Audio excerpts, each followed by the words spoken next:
I'd now like to call to the stage our second keynote speaker, Captain Abdul Kareem Al Masabi, the Chief Executive Officer of ADNOC Logistics and Services.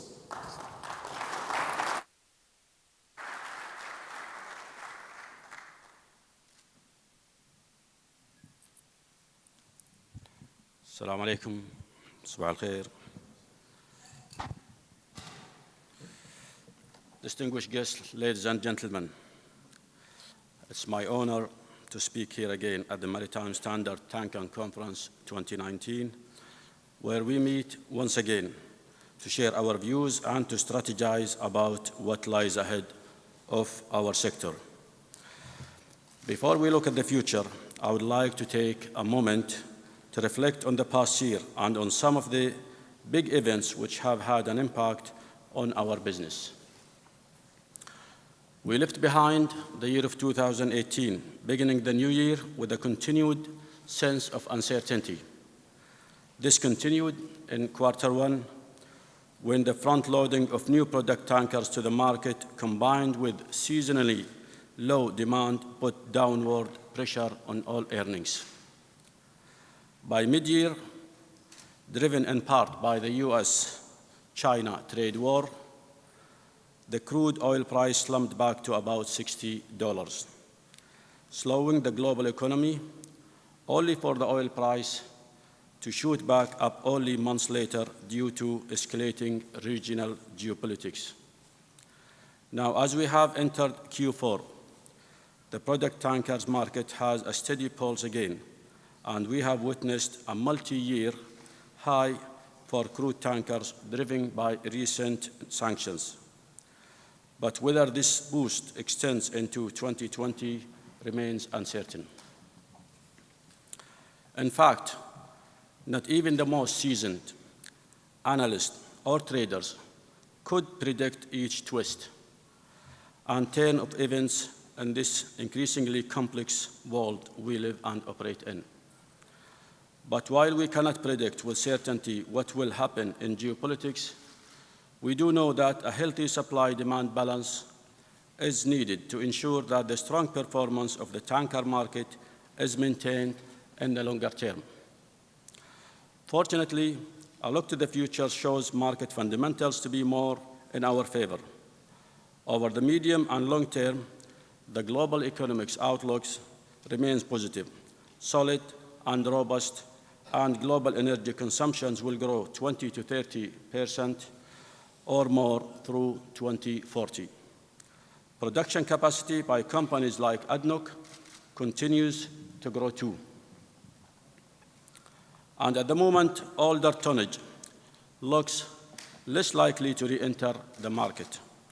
But even as growing economies may present more opportunities, more business does not automatically equal for success. Ultimately, long-term success means delivering better value for our customers and being agile enough to navigate through significant changes. Speaking of significant changes, we are all well aware of IMO 2020 and the subsequent environmental regulations that will make fuel costs significantly more expensive by January next year. These regulations will not only shape the global fleet for the future, they will also impact the future shipping patterns. In the short term, some tanker operators are already benefiting of the refineries race, taking advantage of the growing need to ship large quantities of IMO-compliant fuels from refinery to port. But what about the long term? Even moderate projections put the bill for shipping owners in the tens of billions of dollars, and getting customers to pay for increased cost isn't likely going to be all smooth sailing for ship owners.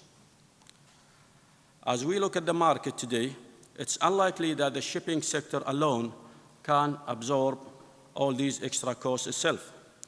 But business continuity is a key for our sustainability. Therefore, in the face of any headwinds, we need to strictly control our costs to maximize our operating efficiency and to plan targeted long-term investments. For those who can play the long game, there are certainly opportunities ahead, but preparation must begin now if we are to be able to take advantage of them, even in spite of market challenges. Here in the UAE, I am pleased to say we are well positioned for growth. And as the maritime logistic arm of ADNOC Group, we are geared up to support ADNOC's 2030 smart growth strategy and future trading patterns. We have remodeled our operations to deliver greater cost and supply chain synergies to our customers, achieving cost efficiencies of more than 20% over the last 3 years. We have invested in the latest technologies and our shipping fleet to reduce the fuel consumptions by more than 23%. And we are seriously studying the applicability of a battery power for our coastal trade routes in anticipation of the next shift in fuel from diesel to electric. Our immediate next steps will be to acquire our first crude oil tankers and expand gas and dry bulk fleet by adding more deep-sea vessels over the next 5 years. Essentially, we want to significantly increase shipping capacity as we navigate market risk. So the new vessels acquisitions will be complemented with strategic chartering choices. This supports our long-term growth in capacity while enabling us to release capital for new investments.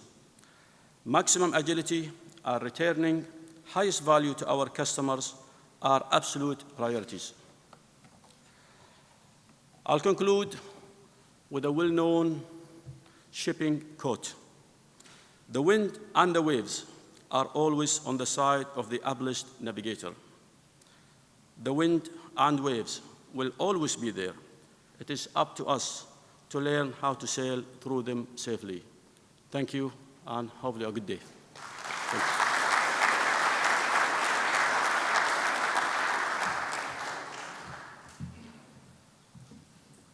Thank you, Captain Al Masabi, for your presentation.